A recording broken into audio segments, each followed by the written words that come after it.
Hello, everybody. Hey, Mortal Kombat fans. What's up, Mortal Kombat podcast fans, MCPFs? Thanks for being here for another episode. I am one of your hosts, Nathaniel Christopher Blostone Faust. Wow, full introduction. I am Zach. Hi, Zach. Yes. Zach Blostone. We don't share the same name anymore, last name, because I recently got married. That's why I share my full name. This is something to be celebrated. It is. Here on the Mortal Kombat podcast, this is episode 78. Dear Lord. Congratulations on that. For those of you that believe in the Lord, dear Lord. Those of you that don't, dears whatever. Here on the Mortal Kombat podcast, we like to talk about something very specific, Zachary. Religious trauma. Religious trauma. Zachary and I were both raised in the Christian evangelical faith or religion. Our father is a pastor, still is, going on like 30 years now or something. Getting close. We love our father and our mother very much. We started this podcast over 2 years ago now, kind of more in the thick of the pandemic. We felt it necessary to start having these conversations with one another about religious trauma, how that, creeps into life, how it presents into all the different areas, especially after you leave any sort of radical group. And with us today, we have a very special guest who is sitting in our chat room, looking at us, ready to jump in. I have personally been very excited about this interview. It's been planned for a while. It's taken some work to get it to this point. They reached out to us, or their team did, which was for Zachary and I having our podcast. When anything new happens, it's something that him and I celebrate, and never in our lives here for 78 episodes have we had someone's press crew or a management reach out to us to want to be on our podcast. So that was a huge boost of confidence. It was. And support. With us today is an individual who recently finished their own memoir, their first real book, talking about their story. Obviously, something that has to do with religious trauma. And this is the first time we've ever interviewed somebody that isn't directly related to like the Christian faith, cult, as we like to call it. This is the first time we've kind of branched out of, I'm going to say there's similar religions, they're different sects. We were always raised to believe them to be very different. But this is somebody that was raised in the religious faith of Mormonism. Mm-hmm. And they have a very direct connection to somebody very specific in the Mormon religion. I'm going to let them do all of that explaining, but let's get them in here. Please give a warm welcome to Lyn Smith Gregory. Lyn Smith Gregory. Hi, Jack. Hello. Hi, Lyn. Thank you for being here. How are you doing? Great. I'm delighted to be here. I'm so interested in your podcast and what you've been doing with the different episodes. So I'm happy to be here with you today. Awesome. Yeah, we're very happy to have you. And this is our first time actually officially meeting each other face to face. In the past, there's been some face to face, but you're like our most distant interviewee. It's felt really good for us. We're not, I guess a lot of the people we've interviewed have had direct connections to us, like friends of friends, more people directed to like the churches, the specific church organization we were raised in. And so you're as far out as we've gotten in there and on our podcast. So super happy to have you. And it is Sunday. And so I don't know did you normally go to church on Sundays in the past? All day long. Yeah. All day. Okay. Well, happy Sunday where it's not church. This is the podcast day now. We're redefining Sundays. What brings you to the Mortal Kombat podcast? Why in the hell are you here? Why do you want to be here? Well, I think you're doing important work in reaching out to survivors of religious trauma. And I'm fascinated by the aspects that are similar and that are different between individuals experiencing religious trauma. There's a lot of similarities regardless of the organization or religion that you were traumatized by. Mormons are considered Christians by themselves, but a lot of other Christian faiths don't think of them as being Christian at all. So there's that disparity. But the trauma of high control religions manifests in the same way.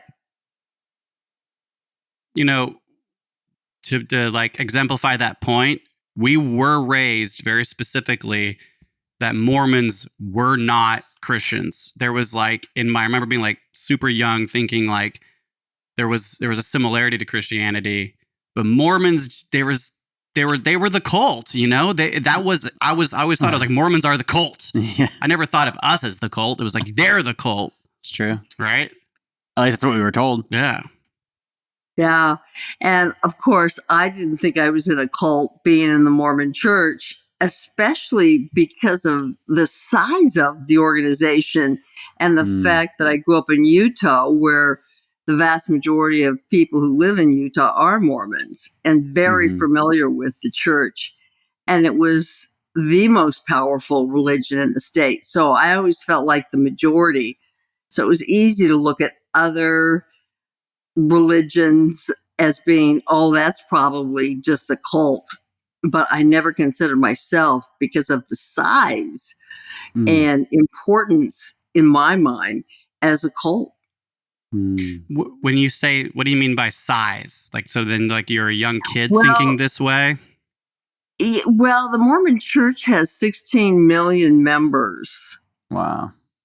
Worldwide. And in the Mormon Church alone, in Utah alone, it has, about 2.3 million members. So it's substantial. And I think of cults as being these small little organizations run by a charismatic leader where people are doing weird things. And, when you grow up in a faith, the weird things you're doing are normalized so that it doesn't seem cult-like to you. It doesn't seem bizarre, especially when you see everyone around you doing the same thing, behaving the same way. Interesting. I now consider, I think, almost every religion to be a cult in some way or form, right? On the other side of things, it's kind of hard to define really what a cult is. And so as a kid, right, we think of cults as size, like this.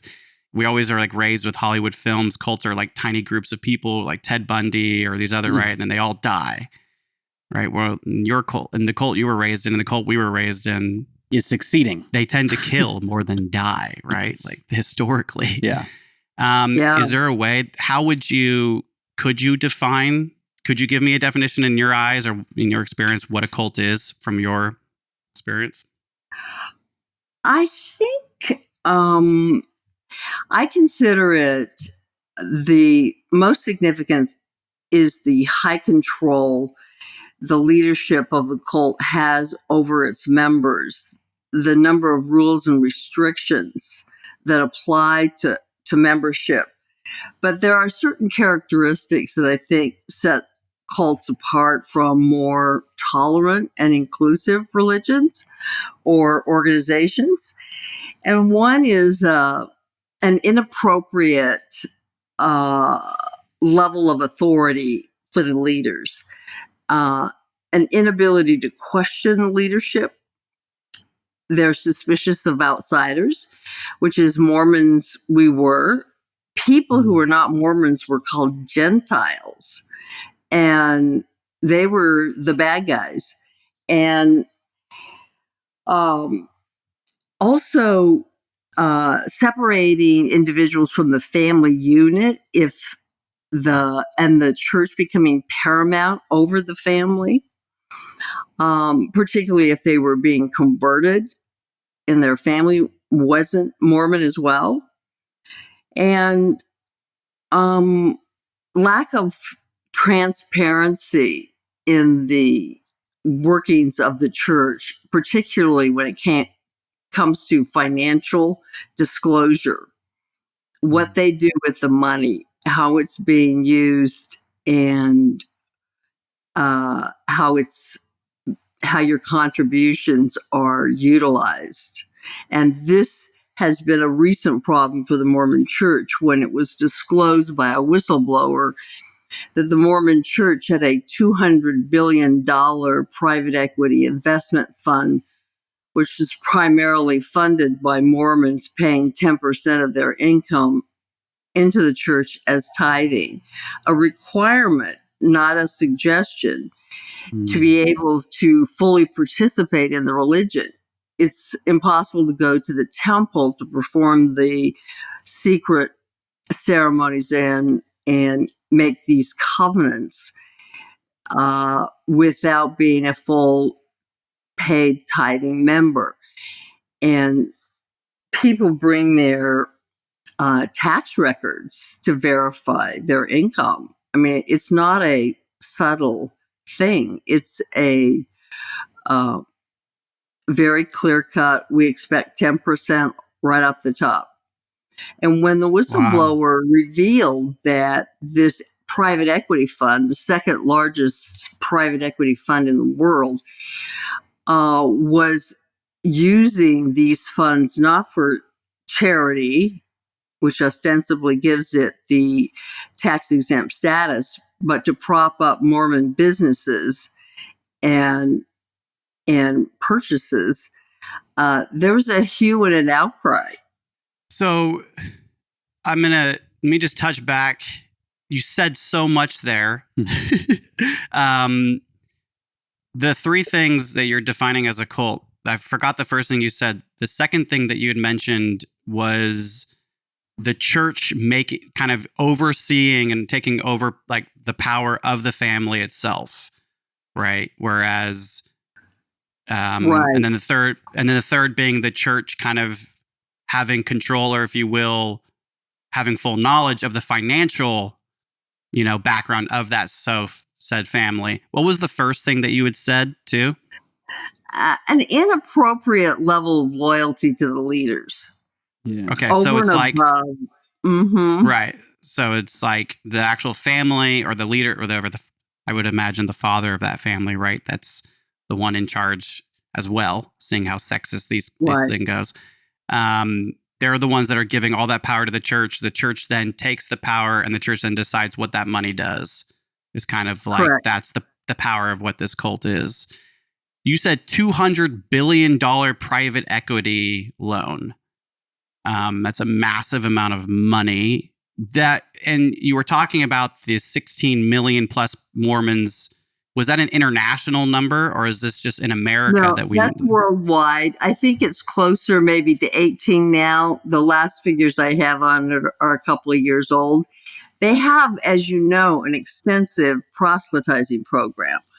Over 1,000 missionaries are sent out every week to foreign countries to preach the gospel of the Mormon Church and convert new members.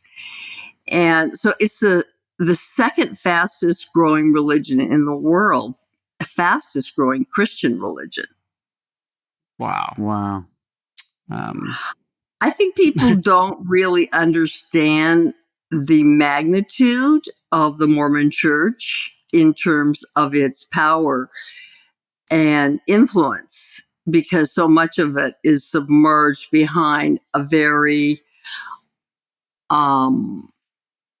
non-threatening image of, oh, this is a family-focused, squeaky clean, happy families in Utah.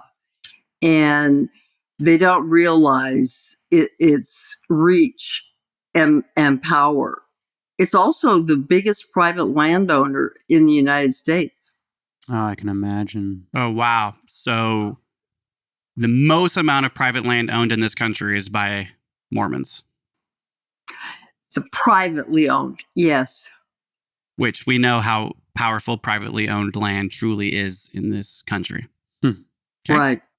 Lyn, I have a question.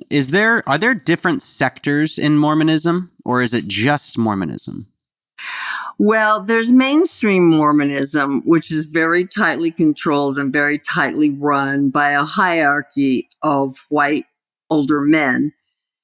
But there are splinter groups that people identify as Mormons that the Mormon Church would like to disavow, and these are practicing polygamous groups. And a lot of media attention is spent. Polygamy is fascinating. The Mormon Church has a history of polygamy, but it hasn't actively been practicing polygamy for many years. However, the doctrine of polygamy is still in effect in the Mormon Church, which the Mormon Church sort of is silent about. Meaning, when they stopped practicing polygamy, it was in order to achieve statehood. They could not become a state without giving up polygamy. And so it went underground, and a lot of splinter polygamous groups at that time were formed. And the splinter groups felt like they were remaining true to the prophet Joseph Smith, who's my great uncle, to his counsel, revelation, and advice, which was to take more than one wife and have as many children as you could to raise the army of Zion and usher in the second coming of Jesus Christ. Wow. Interesting. And so, yeah, you're saying that there's still sections of that polygamy that goes all the way back to the beginning that you still see in the Mormon Church, but given the modern times and how much that's not accepted in modern culture, you're saying they kind of shush that area. Well, they can't really disavow it which is creating a PR problem for the Mormon Church, because these splinter groups are quoting Joseph Smith, the founder of the church, in their argument for polygamy. And so the Mormon Church really kind of has their hands tied in terms of distancing themselves from these polygamous groups. And it's an embarrassment to them.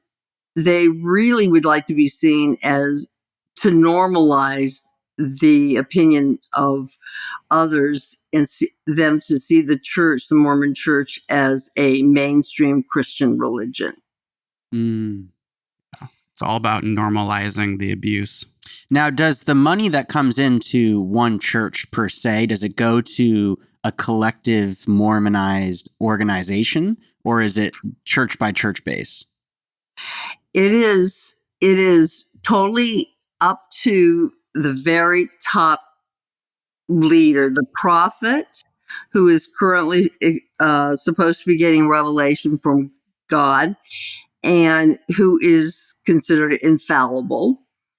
And him and his 12 apostles decide what happens to the money. There is not a voting group or, they have this financial equity fund set up, obviously investing in businesses and properties and et cetera, et cetera. But that's all tax free since they're a religion and they don't have to disclose their financials to anybody. Wow. And so these are 12 people on the top of just the Mormon Church as a whole, yeah? Right. Wow. And it's a very hierarchical structure in the Mormon Church. It's all men. And you usually ascend to higher levels of position by being one of the quorum of the 70s. They're called 70 men. Once again, all men. Who aspire to become apostles, shall we say. And it isn't until you're in the quorum of the 70s that you receive a salary. Otherwise, all positions, pastoral, everything else is done on a volunteer basis. Of course. There are no paid clergy in the Mormon Church. Wow. Just so I'm hearing you correctly, you were saying there are 12 men or apostles that are following the one true prophet of the Mormon Church today. Correct.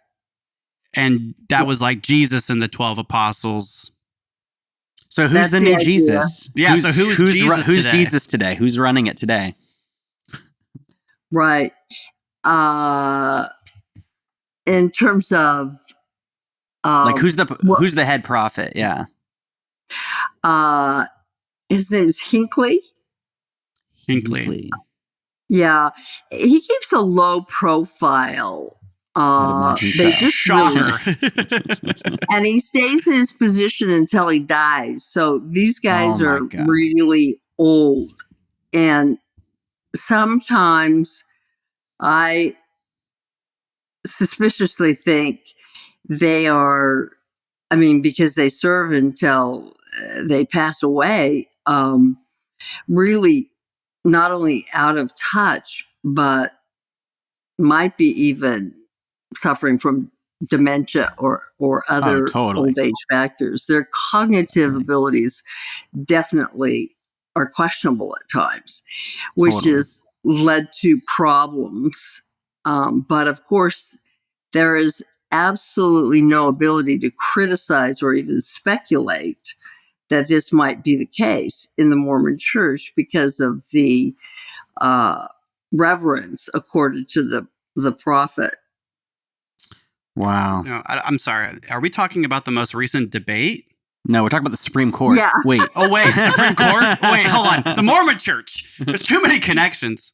The hierarchies are the same. It seems like the culture of these religions, these Christian religions, kind of how the way the country still runs today. And we don't need to get political, but it doesn't sound like the apple falls far from the tree, right? When we're seeing how the leadership goes in this country, especially when you have a 200 billion plus private equity fund with no. The wild thing is that these prophets, these businessmen really can get such an insane amount of money, invest it normally into property and into, I'm assuming also like stocks and certain things that the Lord tells them to do, tax-free.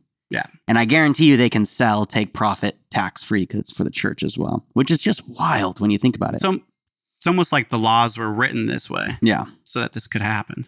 I think of the Mormon Church as primarily a big business, honestly. I think the people at the top are not true believers. I think the evidence about the narrative it tells about Joseph Smith and the early history of the Mormon Church can be discovered to be false, inaccurate, and wildly misleading.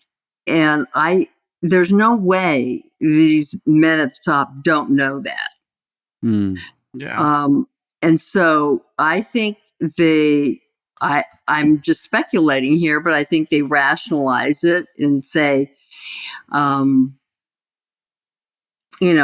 well, every church is like this, and we're as good as any other church. We're just more successful financially than a lot of other organizations. But this fund is not being used to help with poverty or disaster aid relief. It's not being used in the way that you would assume a church's financial contributions are being used. It hasn't been spent that way. Yeah, especially at from church. what you said, a lot of the money is used to reinvest to make more money or to prop up Mormon-owned businesses, right? Correct. That the church-owned businesses. Yeah. Yeah, and so I think now there is a internal charity program where, and this is also a little wild, where if you lose your job or something, you can go to your bishop, which is like the pastor of your local church community, and ask for financial help. And based on your worthiness and the bishop's assessment of your needs, you may be given food, clothes, etc., from the bishop's storehouse. So these are so the Mormon Church owns farms and factories that can food and grow and can food, and all this is a private sort of supplementary welfare program. if you're Mormon in the Mormon Church, then you can benefit from this. And you've been paying your tithing.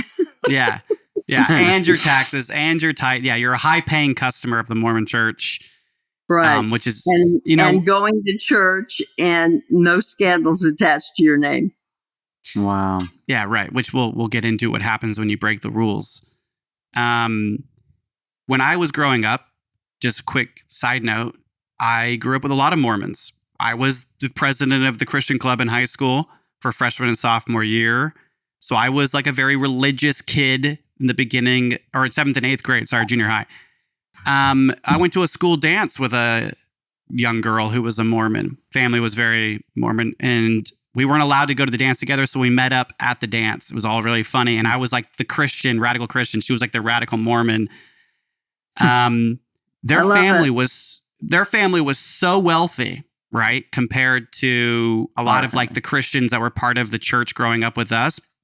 Like all of the Mormons I knew at our school were very wealthy. They all were so nice. Every family that I like made connections with through this person, tons of kids. And I never liked generalizing, right? I always had this preconceived notion of Mormons. They were so sweet. They had way more money than the rest of the Christians. And even at a young age, I was making connections of like those connections that like if you were part of the Mormon Church, you were rich.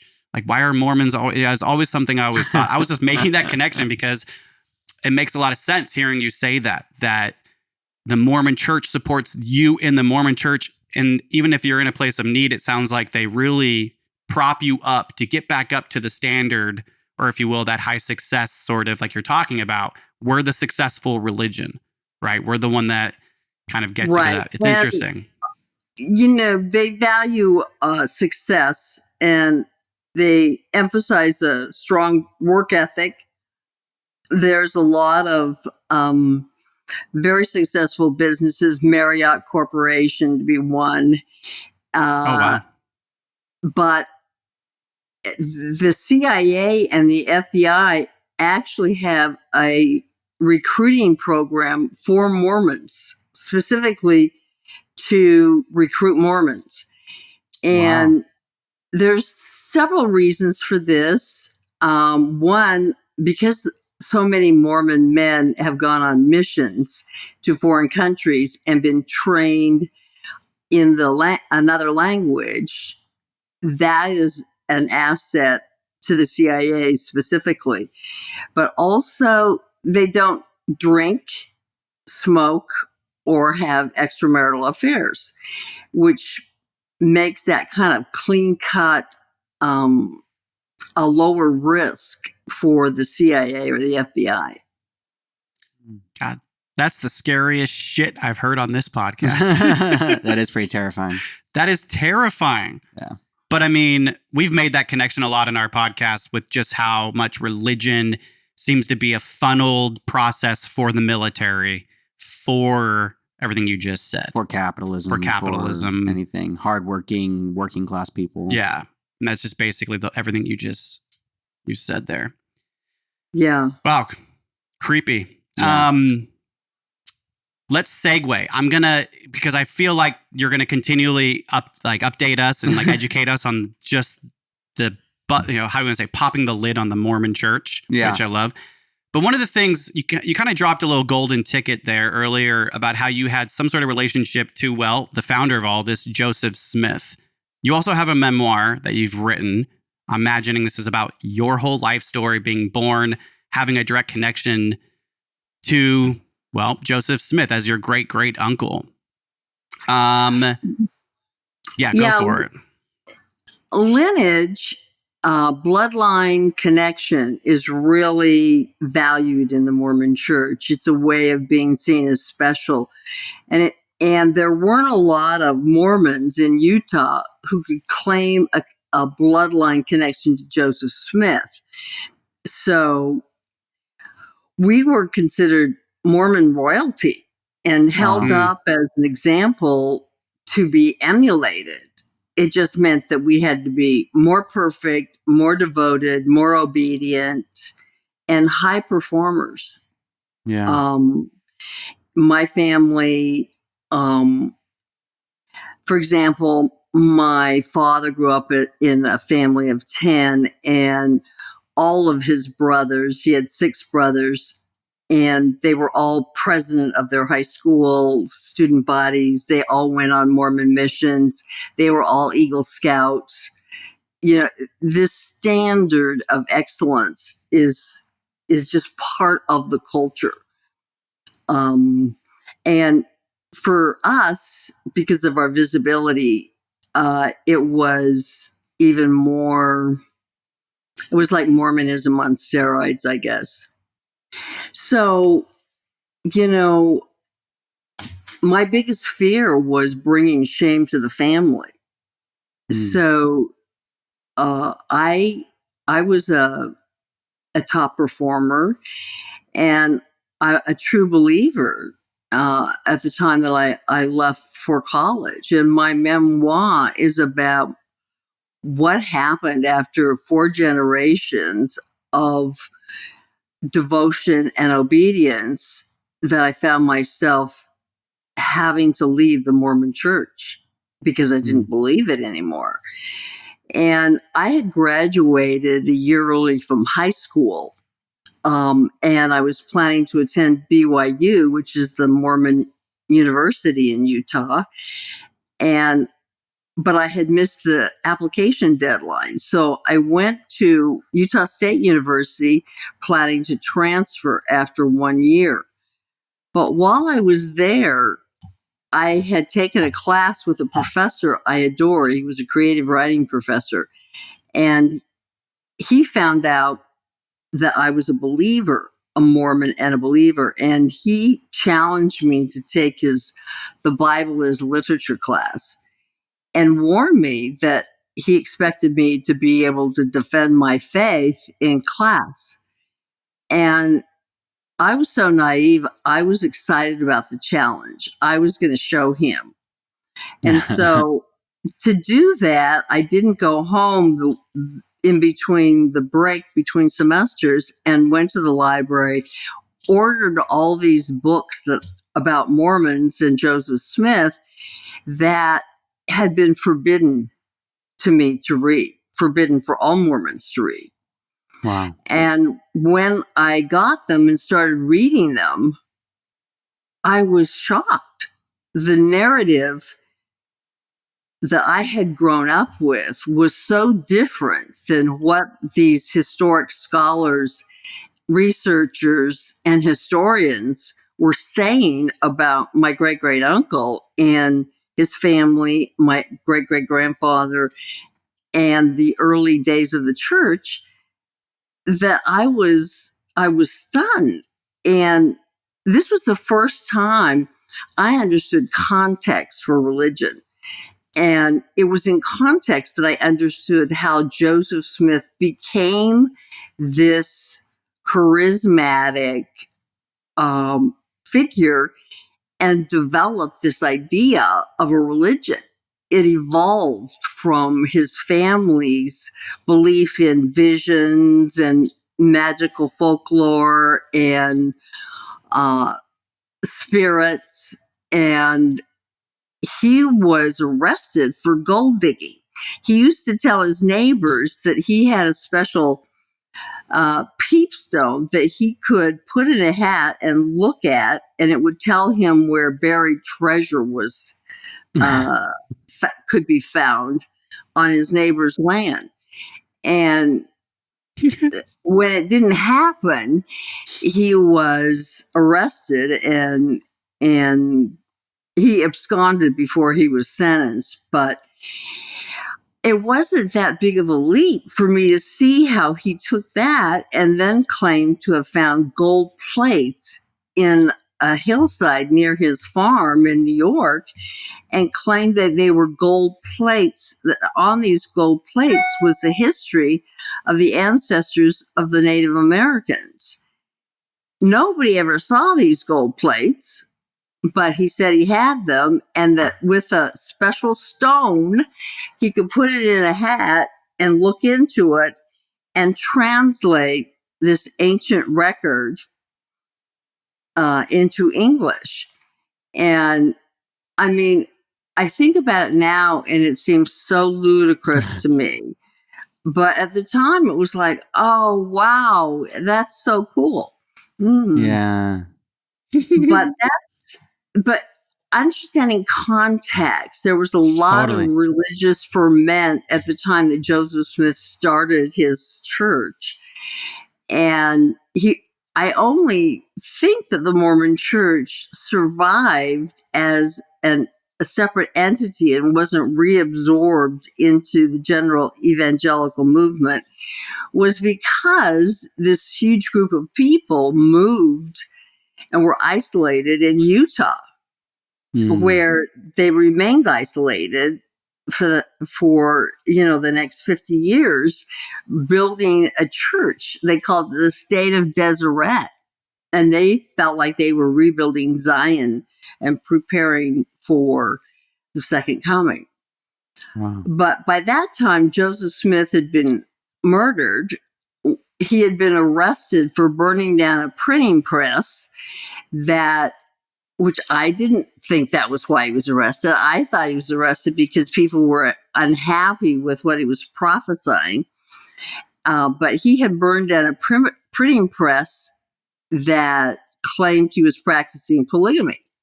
That's what happened. That was the reason he was in jail. And an angry mob stormed the jail, and the guards basically walked away, and he and his brother were murdered. Holy shit. And my great-great-grandfather, Samuel, rushed to the scene on horseback, but got there too late. However, he was the next designated heir apparent to the church. But Brigham Young had designs on becoming the next prophet. First of all, my great-great-grandfather, Samuel, didn't want to practice polygamy and didn't think that was a good direction for the church to go.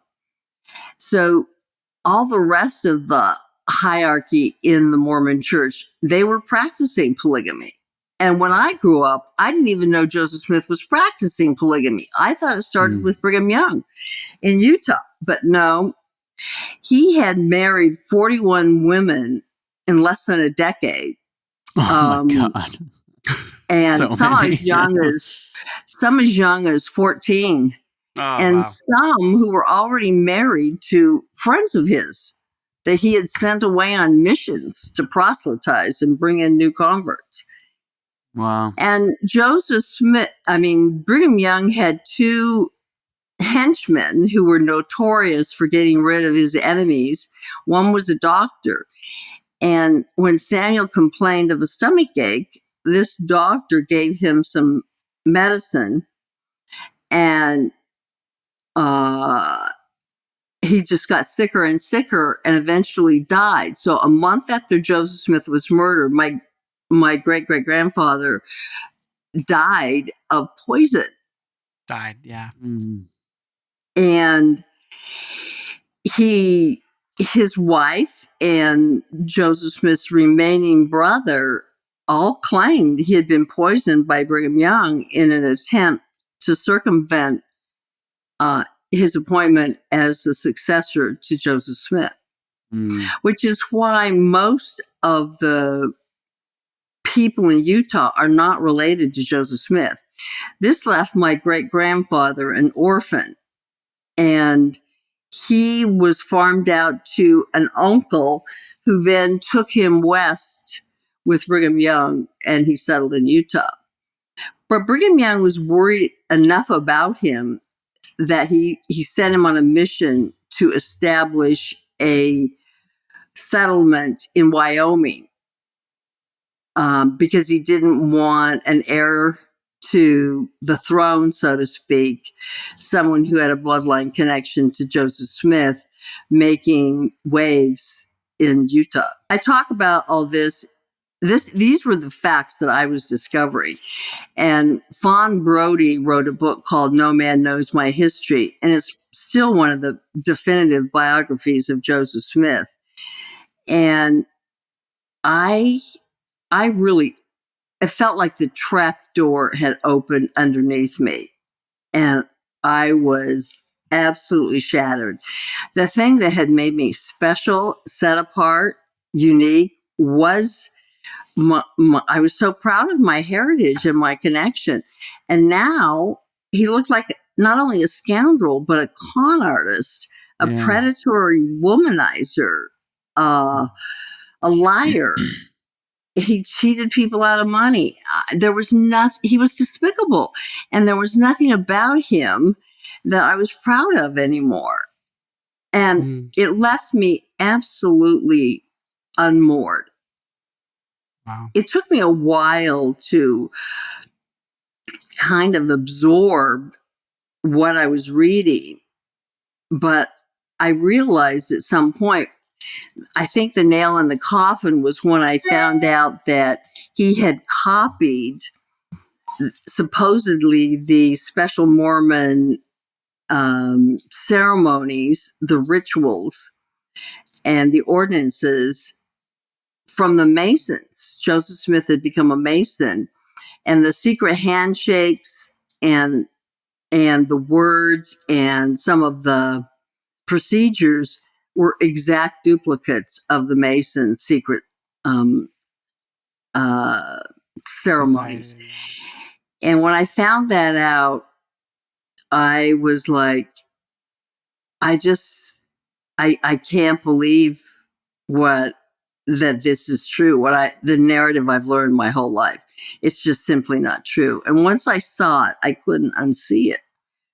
But of course, that left me with a dilemma: how to tell my family I didn't believe that my great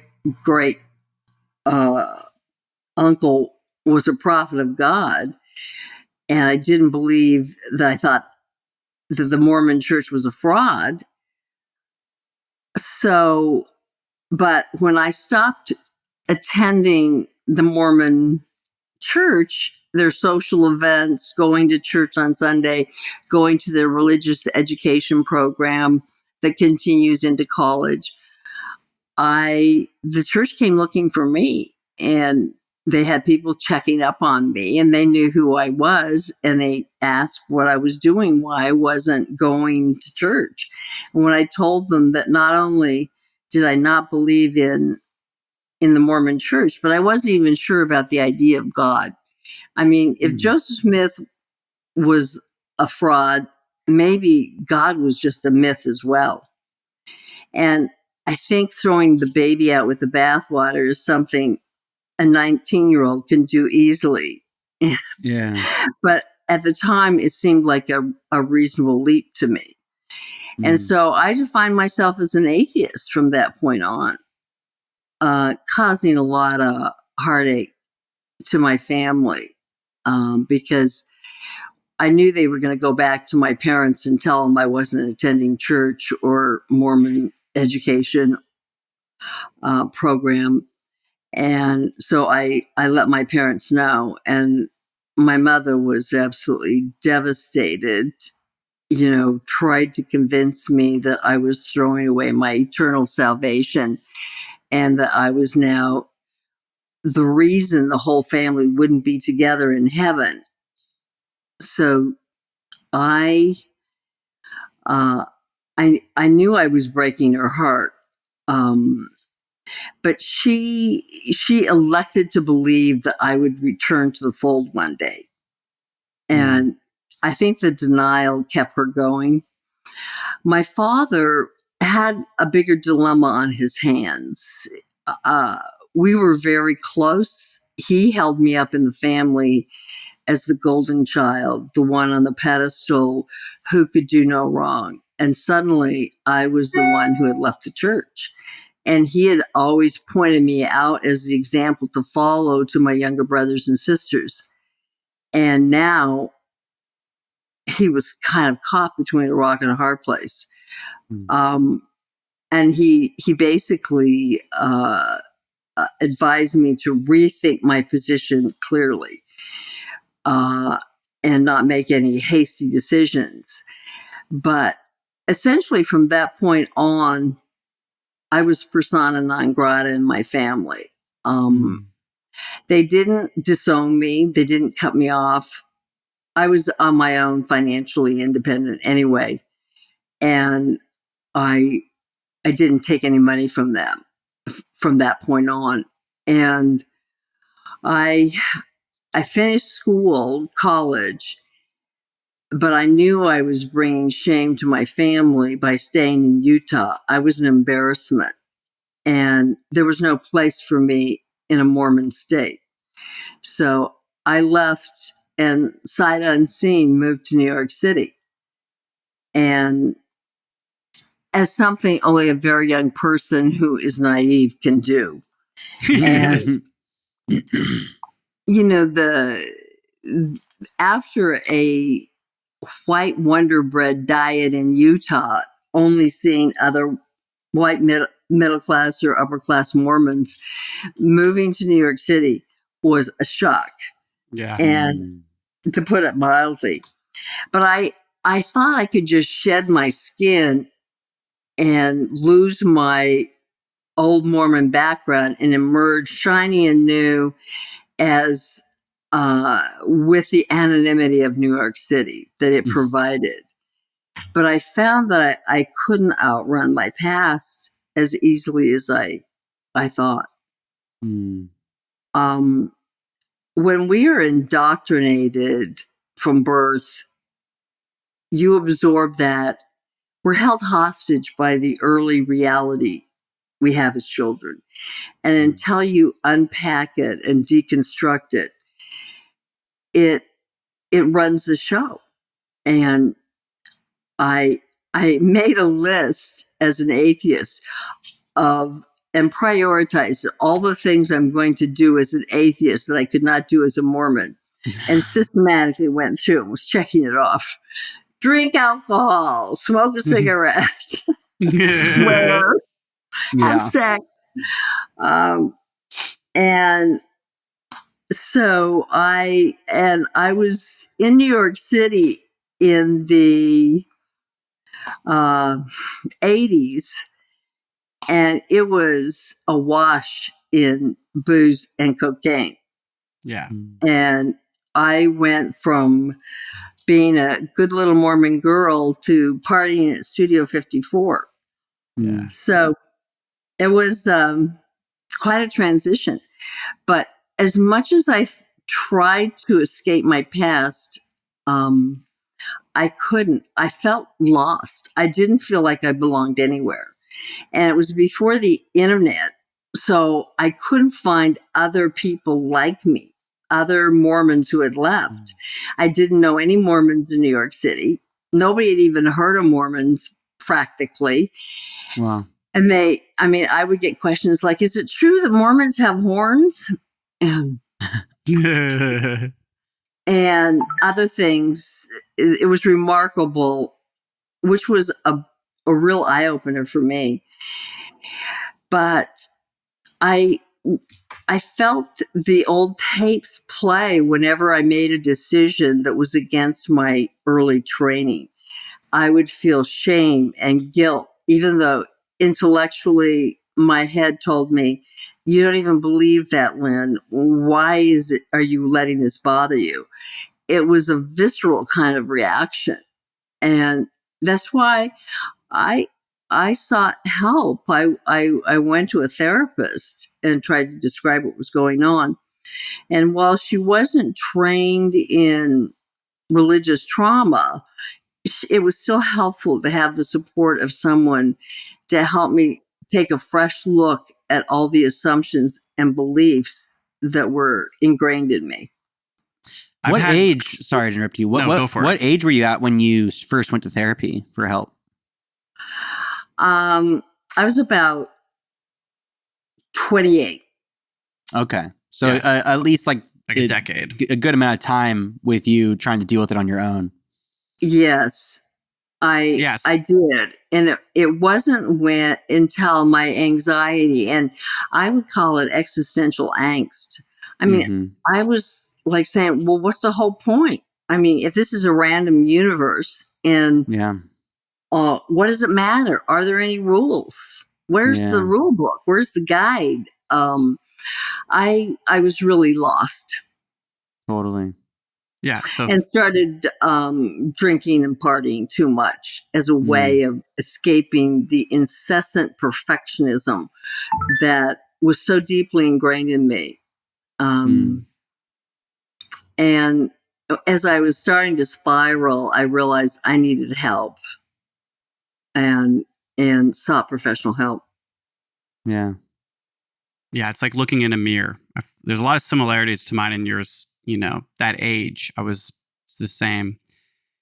19 years old, you're at because I got to loop back. There's so much that you said, and I've had questions all the way through. But you were 19 when you were at this secular college, right? Because originally you had said that you didn't get into BYU because you missed the application date, right? Right.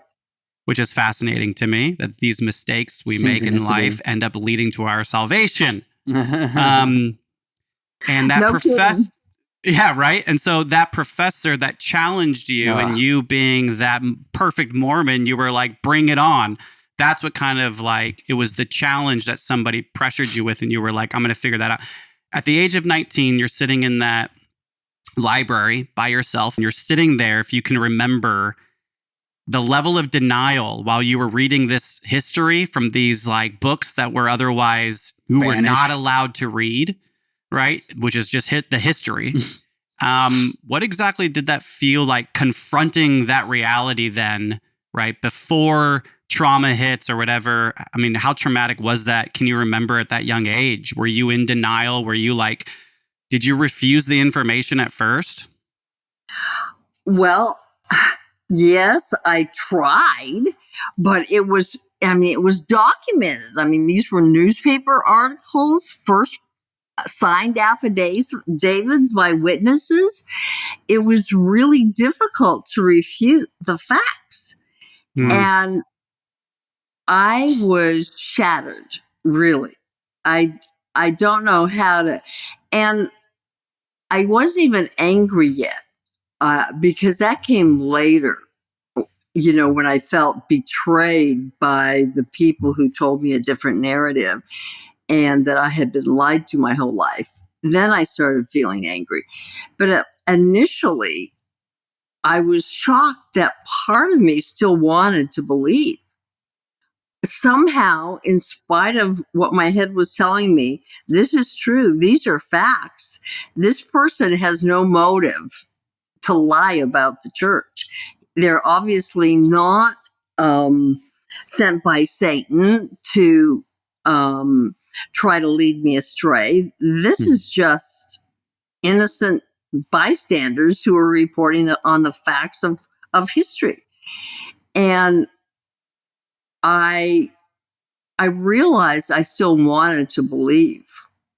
And I was really confused by that. And I decided, and I talk about this moment in the book where we had a ranch in the middle of Utah, and I went for a weekend unexpectedly. My parents weren't expecting me, and got up early one morning, and I had decided to go to follow the Mormon prescription to find out if something was true. And that was to fast, pray, and read the scriptures, and then ask God to reveal the truth to you.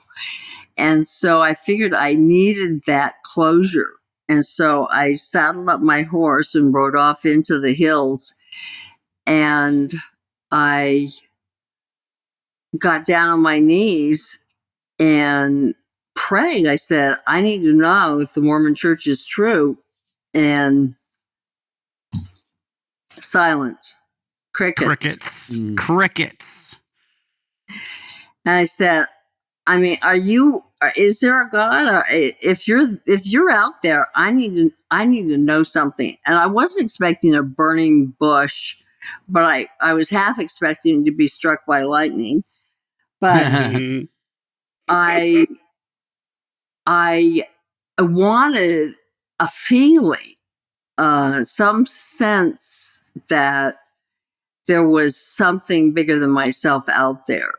God, and I didn't get any confirmation. And I just realized I felt foolish kneeling in the muddy dirt and praying out loud. And I got up on my horse and I rode back to the house. And that was the moment that confirmed for me that I was an atheist.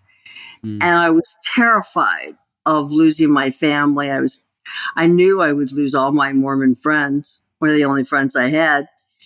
But I also felt this little tiny bubble as I was riding home, and I let my horse gallop home, as horses tend to do when they get to go to the barn. And I was galloping home, and I felt this little bubble, and I was trying to figure out, what am I feeling? And I realized it was freedom. Wow. Suddenly I didn't have this oppressive weight of expectation on all the ways I was a horrible, terrible, bad person because I had unclean thoughts, and the world just got so much bigger. And so there was a sense of excitement as well. Yeah. It's fascinating to be ghosted. Being ghosted by God leads to ultimate freedom. It's like the greatest breakup you could ever ask for that leaves the same horrific trauma, right? It's like, I know that feeling so well. Just as a kid, I was wanting so bad. I remember looking up into the sky and asking like, God, please show me any sign so I don't have to be, so I can still be a Christian, right? I remember that. It was like, it felt like I was going through one of the worst breakups. And I know what you're talking about. It's like, there's so many layers to the trauma that you went through just to break free from all of this, right? And so I guess my next question when I'm thinking about this is, who else in your lineage or your family had walked away? Did anybody else walk away from the Mormon Church before you? Not that I'm aware of. You're the first of your lineage. So I had this huge extended clan of righteous cousins and aunts and uncles, et cetera, and none of them ever publicly. They may have had their doubts or reservations, but none of them, and to my knowledge, still to this day, none of Joseph Smith or his family, the Smith family descendants, have publicly gone on record as saying they recognize that their great-great-grandfather, their great-great-uncle was a fraud and a false prophet. So that was difficult. Especially yeah, I would imagine so. Especially knowing I had lived my whole life embarrassed to take a misstep that might shame my family. Yeah. So all of a sudden I was doing the absolute worst thing you could possibly do. And I was considered a heretic, an apostate. And the only reason I think the Mormon Church didn't excommunicate me, which is a very formal process in the Mormon Church, is that it would have been an embarrassment to them. Yeah, the image, yeah. They kept tabs on me every time I moved. I don't know who was providing them with my address. I'd have people knocking on my door trying to reconvert me. That's creepy. And like, that was another thing I'm hearing you talk about. They, at least in our experience being pastors' kids, the Christian church truly is, especially we come from the Calvary Chapel Christian sort of denomination.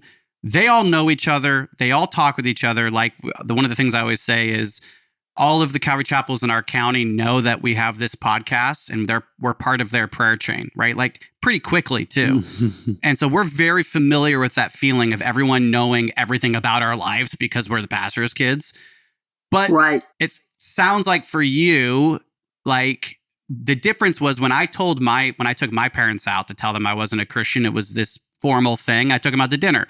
There wasn't like an elder calling me and being like, you have so-and-so amount of days before we tell your father. And so it sounds like there were these men, right, that were contacted you. That to me sounds really creepy. That sounds personally. terrifying. Terrifying. Yeah, it's very intimidating. But I mean, you were raised in this, so I'm sure you're more familiar with that process. Who exactly are those people, I guess? Well, the first people who initially checked up on me were my visiting teachers, which were women. And women checked up on women and men checked up on men. And they were the ones. And in the Mormon Church, you call each other not Mr. So-and-so or Mrs. So-and-so. It's sister and brother. So these two sisters, unrelated, but of course that's the greeting. These two sisters came to my house and, were following up with my lack of attendance. But I knew they were going to report it to the local bishop, who was going to report it up the chain, and that I would soon my parents would be notified. So it forced my hand to disclose. Yeah, if that's not a cult, I don't know what is. That sounds very cult-like. Well, I tend to agree, and I find it shocking how successful the Mormon Church has been in presenting themselves as a very wholesome, innocuous, warm, friendly, everybody wants a Mormon for a neighbor. I mean, they're the nicest people. And I think that's what makes it so tragic. I mean, these are really nice people who truly believe what they're doing. Mormons are not Sunday churchgoers. They're a Mormon every single minute they get up in the morning and breathe. And they really try to practice what they preach and also what they believe. And it's just so sad to me that they're duped this way. And that the image the Mormon Church has spent a lot of money to promote is one of a, wholesome, family-centered Christian organization. But I want to ask you, where are the people of color? Where are the misfits? Where are the LGBTQ? I mean, Utah has one of the highest rates of LGBTQ suicide in the country. Wow. It also has, there are no women in leadership positions in Utah. And not in business and not in politics and not in the church. And it's a very sexist place to grow up. But women in Utah have the highest rate of antidepressant use in the country. Wow. And I call it the Mother of Zion syndrome. And that is they have been told their primary job is to be a wife and a mother, a helpmate to their spouse, the patriarch of the family who makes all the important decisions. And their job is to have as many children as possible to usher in, Zion. And, if you're struggling with 3 kids and you look across the street and your neighbor, Sister Anderson, well, she's got 5 kids and she still looks like she's happy and always smiling and has everything under control. She's got 2 more kids than you, and you're personally having a meltdown every day. You don't say, what's wrong with this picture? You say, what's wrong with me? So it doesn't surprise me that Utah women have very high rates of depression. You have very little autonomy. Your choices are wife and mother, period. Yeah. Regardless what your personal ambitions, desires, interests are. Mothers of Zionism, is that what you called it? Mother of Zion syndrome. Mother Zion syndrome. I love that. I guess you could say Mothers of Zionism too. Right? Yeah, the way that you're sharing all this, I'm not seeing any sort of differences between the Christian church we were raised in. So the only real difference, the intensities of that pressure for women and mothers. The only real difference I'm seeing is how much more collective the money is funneled into the entirety organization. Of the it's so highly organized. Yeah. With our upbringing, it was who has the bigger church, because then you'll have more money, but it's very church focused. It's not like it's not like it's huge. I know that they could go to like the head Calvary Chapel. Yeah. That would help fund things, but it was more like individual churches. People would leave one Calvary Chapel to go to the next door Calvary Chapel. So there was kind of animosity and drama in between the pastors. Something sometimes. Lyn mentioned earlier on how she really thinks of this as a business, Mormonism as a business. And then when you think of that structure of the 12 disciples and the one prophet, and they're getting the 10% of the tithe, or everything's kind of being funneled in some sort of way so that they get this lump sum of money that they can do immense things with to keep the religion getting more powerful and expanding.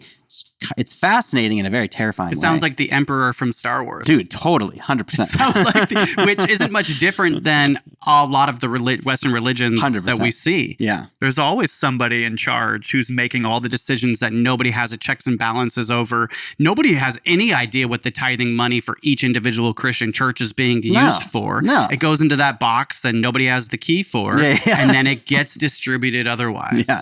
Right. And we know that money it helps missionaries, which those are the warriors that are otherwise colonizing these other countries. Right. And so it's a very similar system.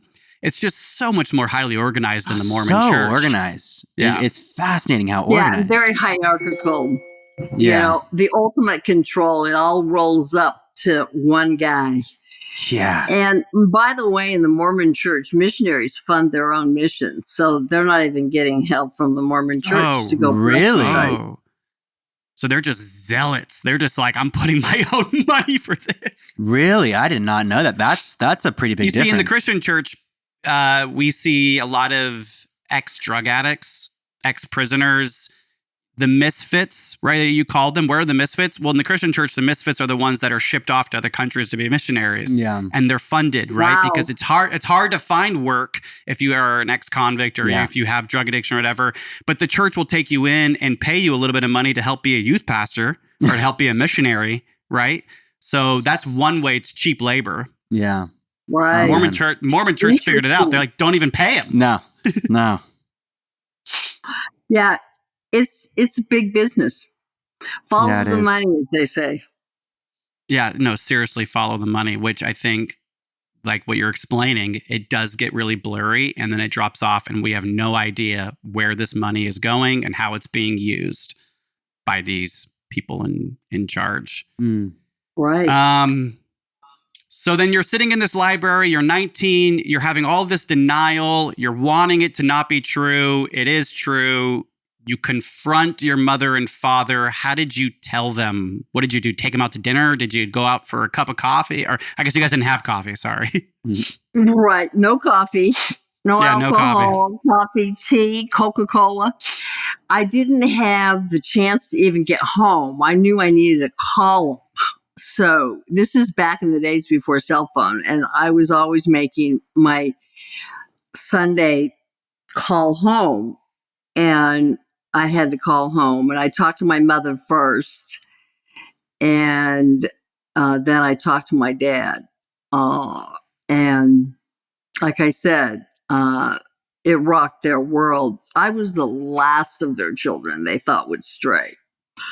And so, there was that shock, and they were devastated. And it's very hard to hurt your parents like that. I love my parents. I wanted them to be proud of me. And all of a sudden, not only weren't they proud of me, they were ashamed. And I was someone they had to, basically lie about. They didn't want other people, the community, to know that the Smiths had an apostate for a daughter. Yeah. So I was an embarrassment. And my mother, and I think what hurt too was she just continued to refer to the family as, well, we're all Mormons here, even though I'd be in the room. It's this sense of not being seen and part of anymore. And for example, my brothers and sisters all got married in Mormon temples, right? Well, I couldn't go. So I would wait outside the temple while they were getting married to take the pictures afterwards and go to the reception. And they didn't understand why my feelings were hurt. Literally, they didn't. They were like, well, why would you want to go? You're not a Mormon. And I'm like, well, usually marriages take place, weddings or affairs that are inclusive so that the whole family can see. Well, everybody was there except you.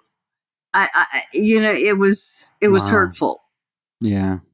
God, that's horrible. Yeah, it's terrible. That's trauma in the making. That's religious trauma in the making on so many levels. Like, oh, that's something you'll deal with in 10 years. Have fun with that.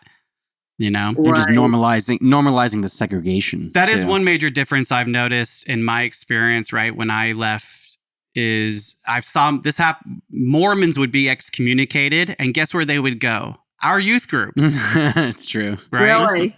Yeah. And we took in, I think if I'm thinking this correctly, 2 or 3 Mormons. One was a young man that was gay. And when he came out, his family and the church excommunicated him, and we took him in with open arms, right? It was like a transfer of religion, or if you will. Right. And I knew somebody who was also kept out of one of his weddings, for his family. And I was just, those Mormons are so mean. I can't believe that they would treat you that way, where I was still popping into my parents' church, out of guilt for like a decade after, and with open arms, they would convince that I'd come back to the faith at some point. Oh, well, I mean, that was after years and years of forcing you to go to church after you denied your faith. They would force me to go.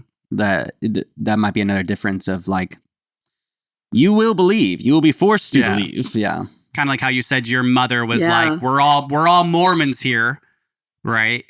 It was denying, like, let's just deny you of your age. Let's remove your agency and make you sit in that feeling, is right. Terrible. Yeah. I think, for me, it took a long time, decades really, to try to parse out all the different nuances of how much damage the ideology and had contributed to my ability to trust myself and to even know who I was. Because when you've had somebody else do all your thinking for you, I mean, literally, you would have a question, and it's like, well, Sister Smith, meaning me, you don't need to worry about that because the prophet has told you this. And if I persisted, it was answered with, everything will be explained in heaven and it will all make sense to you then. Your job is just to follow the prophet's teachings and leadership. And so you don't have a sense that your assessment of a situation is valid. When you're constantly being told that ignore your feelings, your doubt, your skepticism, your critical thinking skills, and just assume that you're wrong. And that takes a lot of undoing. So I felt like a lot of different practices helped me. After therapy, I got into yoga because I was disconnected from my body. There's so much shame. It's a very purity oriented, no sex before marriage and sex for procreation. They don't believe in birth control. And so the practices of yoga and meditation were important for me to place myself back in my body and pay attention to the signals my body was telling me about how I felt. Yeah. And also meditation, learning to watch my thoughts and see what came up. And so those were things that were helpful. And finding eventually a community of other individuals who had left high demand, high control religions and share that sense of not being alone anymore.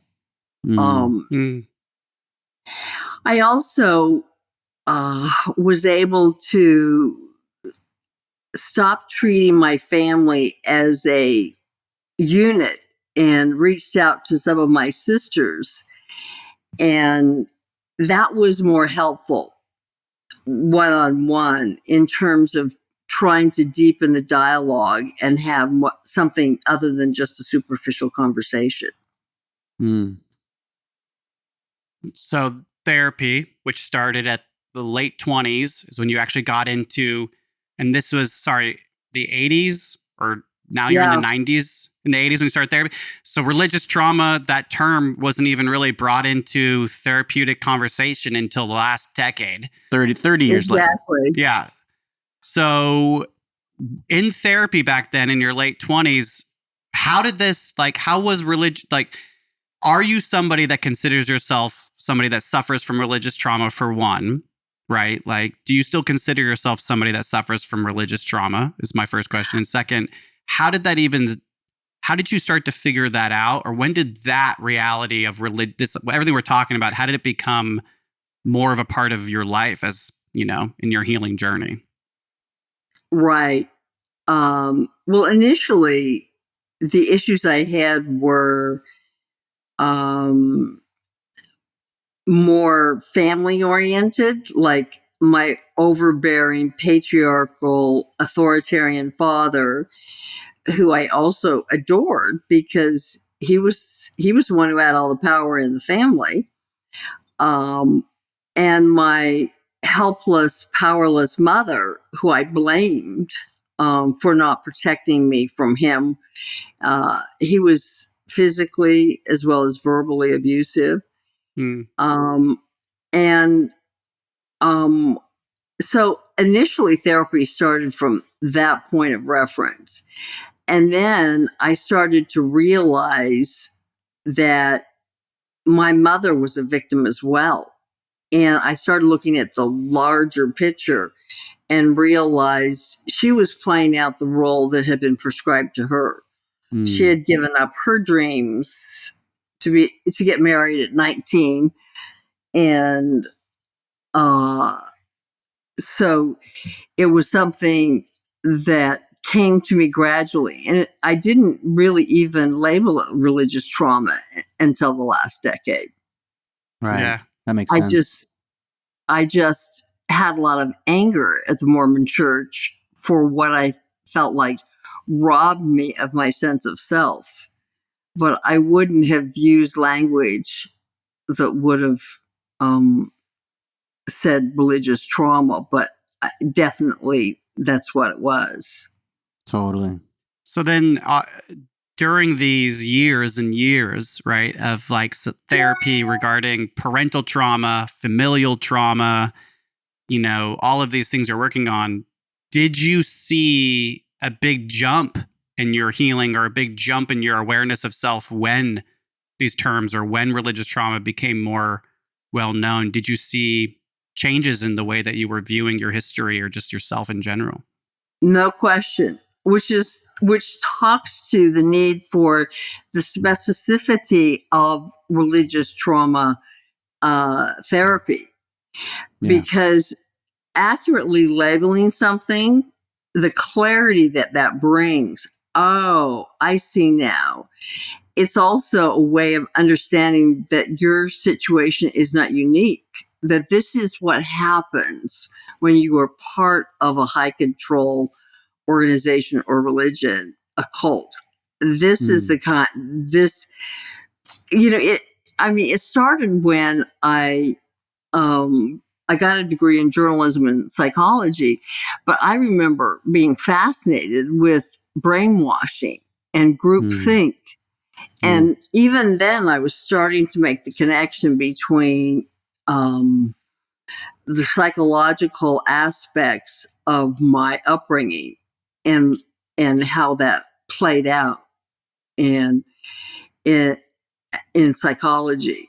And that just became, and I just continued to follow everything that I could get my hands on about the Mormons and about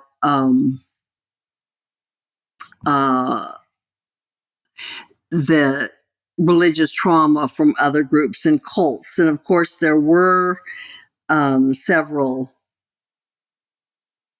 big stories, Jim Jones, in the intervening years, the massacre in Guyana and other things. And I would make comparisons to the Mormon Church and other organizations. Yeah. Totally. What a fascinating time, right, for you.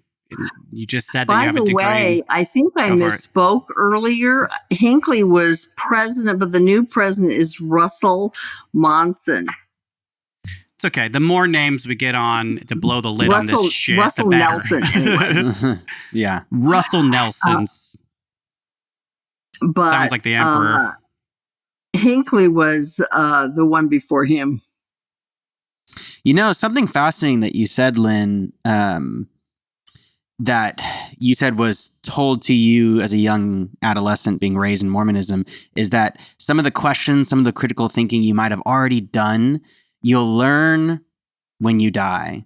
I remember being told that too, where it's like anything that you think is wild or unknown, all answers will be told to you when you die. So just keep being oppressed and keep following against your judgment as a human, and then you can keep the culture. Yeah, the moving. term was you'll stand before God after you die. Yeah.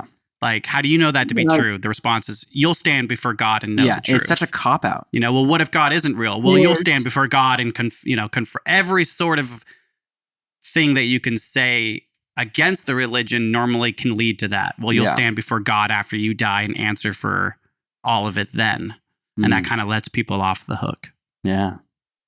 Right. And it discourages that kind of thinking. Totally. So you're having to, and it took a while for me to trust my thinking that I was, because you haven't had that experience of making your own evaluation of a situation and acting on it, so I was taking baby steps. And I think the hardest part was feeling so alone in doing it, not knowing that other people had left cults and the Mormon Church, etc.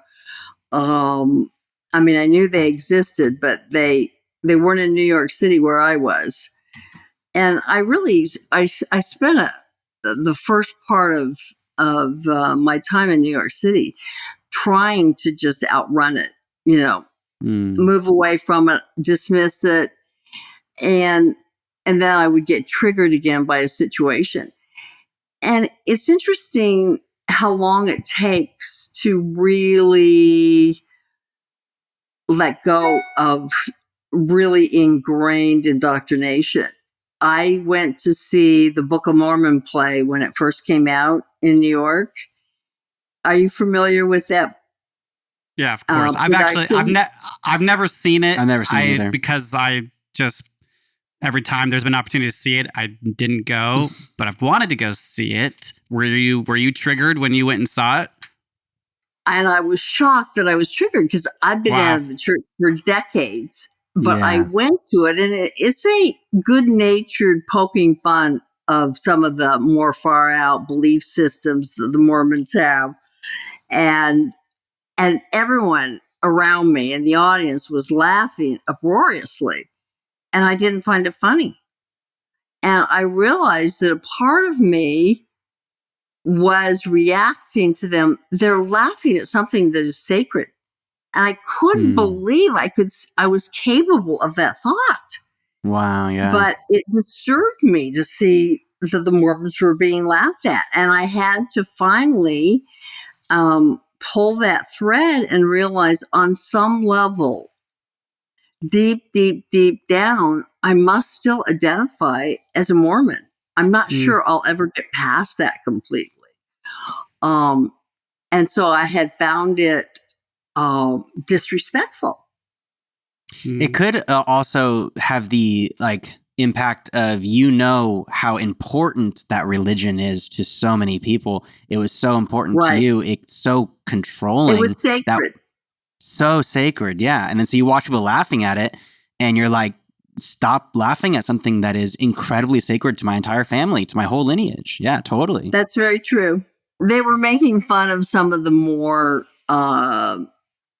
not widely known beliefs. Like Mormons believe that when you die, there are 3 levels of heaven, and only Mormons who are married in the temple and have had children will ascend to the celestial top level of heaven and be in God's presence. But the goal is after that, you become a God yourself, just like God, and on another planet, and create your own worlds.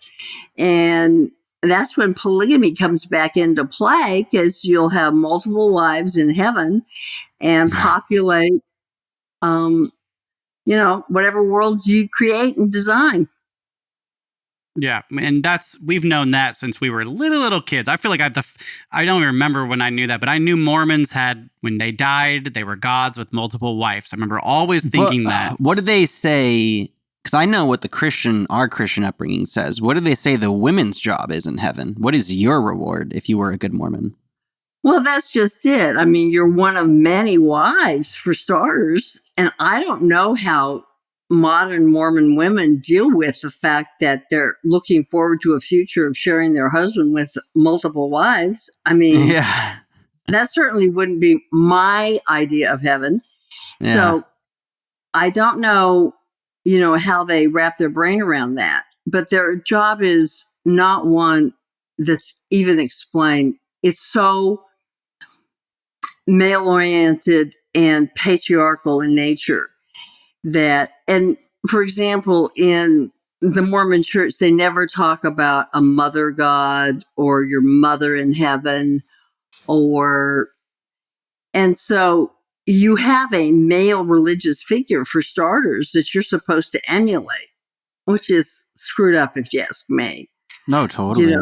Anyway, so it's not explained, and it's not explained because it's not deemed important enough to explain.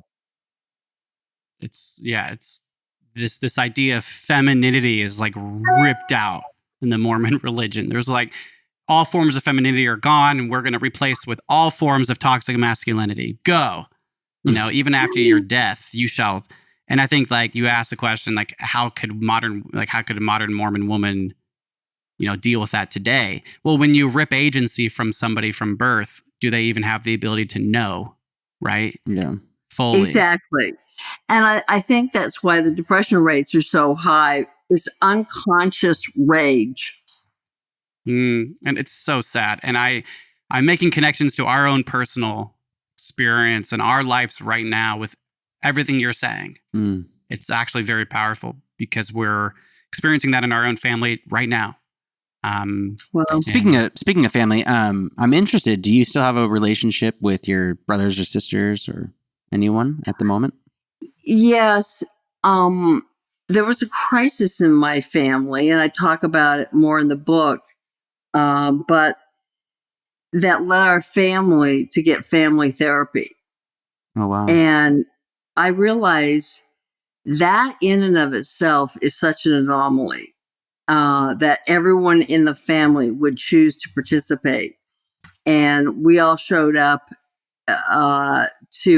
for 1 day of family therapy and then 3 days of being together as a family at these every other year a family reunion and therapy and gathering. And we learned about the fact that it would be almost impossible for us to communicate respectfully to each other on the subject of religion and politics, for that matter. Because what was traumatic for me is sacred to you. This exact same thing. And so how do we have a discussion about this when we are so far apart in our viewpoints that we can't even understand truly where the other person is coming from? I say, I feel like I could better understand their position because I was once there. But I feel like my Mormon brothers and sisters can't really wrap their brains around. They feel like they are overtly respectful to me about what I believe, but it's condescending because they know deep in their hearts that they have the true faith and the answer to everything. Yeah. So they may give lip service to the fact that, well, I love, Lyn, I like your idea of spirituality and that's all well and good, and they don't, they've learned not to be critical of it, as I have learned not to be critical of their beliefs. So we've built a fragile bridge of reconnection, but it's fragile. And I wrote my family when my agent was sending the book to publishers and said, there's a possibility that this book is published. And if you want your name changed, let me know. And if you want to read it, let me know. And to my surprise, everyone wanted to read it. I really thought my Mormon brothers and sisters, knowing where I was coming from, would choose not to read it. But I did tell them, you can unfollow me on social media and other places, LinkedIn, etc., because I'm going to have posts that, may be offensive to you. And I won't take offense. I know you're just doing what you feel like is best for you. But they read it, and the Mormons have requested that I change their names in the book. Now, since I left, decades and decades later, I've had some other brothers and sisters leave the Mormon Church. My little sister, with her 9 children, very devout, but one of the most beloved family members of her 6 boys and 3 girls, came out as gay, and he was beloved in the family. He was known as a peacemaker, a gentle soul. Everybody adored him. And when he came out as gay, that rocked my sister's world. And she and all of the rest of the kids, except one, left the Mormon Church. Wow. That's the right thing to do. Yeah, that's the right thing to do as a parent. But it doesn't happen that often. But my sister basically said, I cannot believe in a God that would view this child of mine as an abomination. That's unacceptable to me. Yeah. And the millennials are leaving the Mormon Church in record numbers, and it's largely over this issue. Yeah. The role of women, the lack of women in leadership, the lack of women's input into the organization, the lack of visibility of women in the organization, and hugely the whole transgender, gay, lesbian, queer, whatever you want to call, people who are just not being included in welcomed and viewed as literally as good as everybody else. That's just unacceptable to millennials. And so the Mormon Church, and I could just see those old guys at the top scratching their heads going, what are we going to do about that millennial problem? Because and even worse, the Gen Z problem. Yeah. and the Mormon Church has not evolved other than getting rid of polygamy, which they had to. It hasn't really changed its policies since its inception. So it's not like one of the churches that has evolved to keep up with the times. And I don't know if what your reading has told you, but recently I was reading the Pew Report last year said that spiritual but not religious represented 23% of how people identify themselves. And that's a growing number. Oh, yeah. And particularly since the pandemic, there has been a real interest in spiritual matters, a growing interest in spirituality and other communities that are not church centered. Totally. Yeah, I've read it. I read a lot over the years. I mean, that's what I said. Leaving the church forever was I'm spiritual, not religious. I didn't know what else to say. I was too scared to call myself an atheist. But it's true that I think we're evolving into becoming a more spiritual species overall and less religious. That would make sense on an evolutionary level. Totally. And the powers that be don't like evolution. That's why they don't believe in it, right? I remembered what I was going to say earlier and kind of tying in everything that you just shared about your family and your sister and all this. One of the things that you had said, two things. One of them was the connection you had with your mother, you had this point in life where you realized that she was a culprit also of where she came from. That she too was just a person who was born in a system that otherwise oppressed her substantially, just like you were. Since Zach and I have started this podcast, I've started to, in our healing journey together, doing this, just having this conversation. Both him and I together have really started to see our mother and father, as culprits of this system. And that has been a huge part of my healing. And because it takes me out of it. It takes I don't have to be the victim anymore when I realize we're all in this together. How right for you, what was that like coming to that? How old were you when you came to that conclusion that your mother too was just part of this? It took quite a while for me to lose my anger and realize that she too was a product of, she had wanted to have a career in opera. And when she was a junior in high school, my father, 6 years older than her, they started dating. And even though her mother had groomed her to go on and she had a scholarship to Juilliard, she turned it all down and married my father because her mother said, that is the most important thing to your spiritual salvation. And, in the big picture, it's the only thing that really matters. He's a Smith, we kind of chuckle now and call it, yeah, she thought she had a golden ticket to heaven.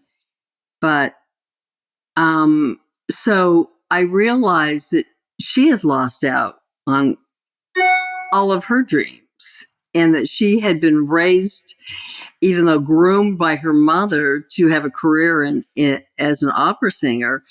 That's flipped on a dime when this catch Smith man showed up and wanted to marry her. Her mother quickly acquiesced and said, marry him. Wow. So I really became a lot more aware, sensitized, and forgiving.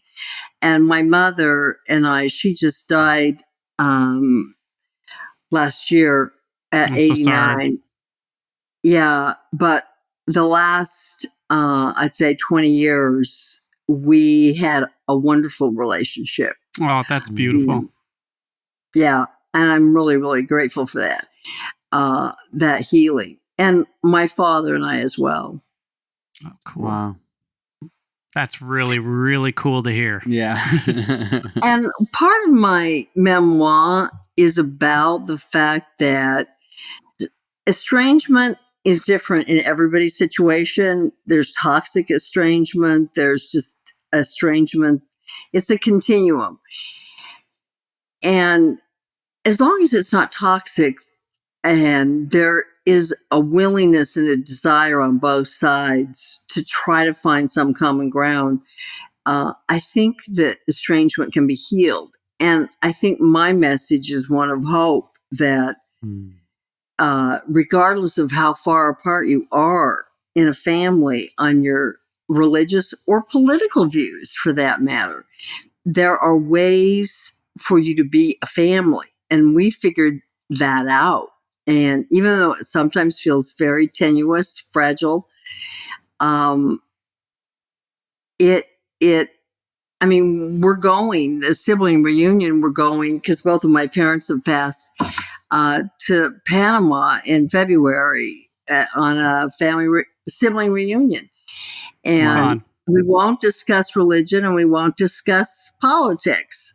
And we'll look for places where we have common ground, where we basically see each other as fellow human beings and give each other the dignity of making our own choices and making our own decisions about the path we're on. That's beautiful. Congratulations to you and your family for that. Thank you. Our podcast, we've been able to hear a lot of different stories of what people need to do in terms of what you just said, estrangement. And toxic estrangement seems to be a very, well-known symptom of this or outcome of these situations. And so that's beautiful to hear that. That's kind of what I think of me and Zach with our folks. There is a heavy estrangement, but it's becoming less toxic, right? The more that as individuals we're able to let ourselves off the hook becomes less toxic for us. The last point that I wanted to, sorry, go ahead. No, I said, I'm just glad to hear that, that there's progress. And I think, focusing on what you share, what you have in common is the path to closer relationships. Totally. Yeah. Not focusing on the shit that we disagree on, but let's focus on the tiny things we actually can talk about. And I totally understand that. One of the things that you'd mentioned a while ago, you had said that you were kind of talking about the Mormon play. You were talking about the Book of Mormon, whatever, and you were saying that you were sitting in there and you were having these feelings and you were like, I was triggered, which I was surprised I was triggered. I didn't think I would be triggered, but who knows? Maybe a little piece of this is with me forever or something you had mentioned. And so this religious trauma, right? That's the triggers that we know about, that I know very well, that no matter how strong I am or how soft or healed I feel to be at times, it's so surprising that these triggers can still happen and I can find myself having like hiccups of trauma or hiccups of fear or anxiety or doubt. Can you touch on that for yourself? Do you ever we always want to be fully healed as humans. Do you think that that's the goal? Should we be searching for ultimate healing from this religious trauma? Or is it something we live with forever? Well, I guess I don't believe in perfection. I think we're perfectly imperfect, so is there such a thing as a fully actualized, fully evolved, enlightened person? I don't think so. And I think it's the same thing in terms of healing from religious trauma. John Bradshaw, who's probably the father of family therapy, said, if you lose a leg, you can still ice skate, but you're ice skating with one leg and you can be a damn good ice skater. And I think that's really a way of reframing it. I will always have those wounds. But that doesn't mean I can't go on with my life and be happy and have successful relationships with both my family and now my own family. And that the experiences can be transformed into compassion and a greater understanding, so that we tend to judge others less and realize that when we really get down to it, we're more alike than we are different. Ain't that the truth, huh? Yeah. Yeah, and there's beauty in diversity. That's like the basis of evolution. So all of the shit you've been through in your life, taking that leap literally of faith into the unknown, has like helped chop that generational curse in your family and led you to our podcast today. And that is so fucking cool. Yeah. You've really been through it. When does this, you said that your agent has sent the memoir. The memoir is out, is on the search to be published, right? Well, it's with 8 publishers right now. They've asked to read the manuscript, and we've given them 4 to 6 weeks to read it and get back to us. So I should know something, hopefully in the next month or 6 weeks, and that it's found a home, and then I'll know the publication date. But I have a website. I have a podcast.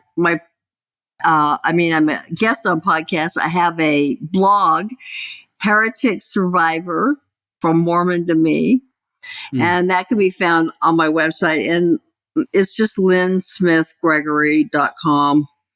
That's my handle on Instagram, socials, Facebook, Twitter, yeah.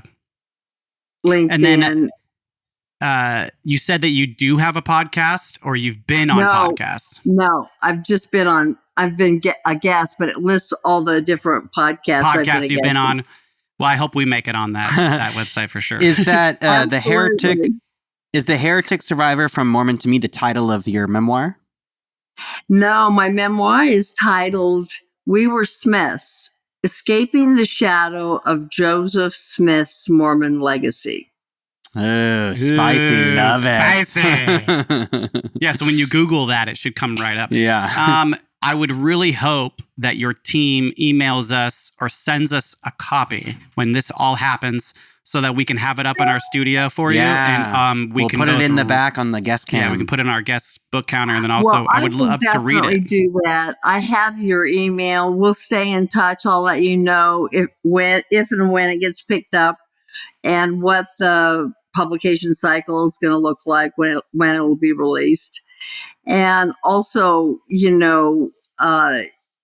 let this guest spot be up on my blog and newsletter that goes out. Love that. Yeah, because you did a absolutely amazing job. You have such a life, and you put it down into like an hour and a half there very nicely for us to get a pretty well-rounded idea of just the absurdity of the Mormon Church, and the absurd connections between the Mormon Church and the way we were brought up is actually to a T, pretty much. Almost. Yeah, it's very close. Which is, I think, very important, because a lot of the points you made today was about being raised in a radical cult group, right? Yeah. Take the religion out of it. If you're raised in a radical cult group, you're probably going to have a lot of similarities with all the other people raised in radical cult groups. And that's what part of our mission, as we've been healing from our own upbringing, we are really wanting to make that connection more on our podcast, just by the stories. And so thank you for doing that for the first time with us here today on our podcast. Well, I've really enjoyed being with you, and I think the work that you're doing is really important. Yeah, it's much more universal than we suspect when we're in the beginning of it. Totally. Yeah. And more powers to you going through all this before the internets, because one of the greatest securities me and Zach felt doing this was going public this way, and then building the community that we had. Of course, we've been shit on and still are. And you'll probably get, a fair amount of comments too, which if you'd like to read, please do. If not, but, right. the way technology we can do this now. We can start having these conversations. We can start posting them publicly. And even if the algorithm isn't happy with it, here we are. Yeah. And so thank you so much for doing this, for putting yourself out there. I'm so excited for your book. Thank you.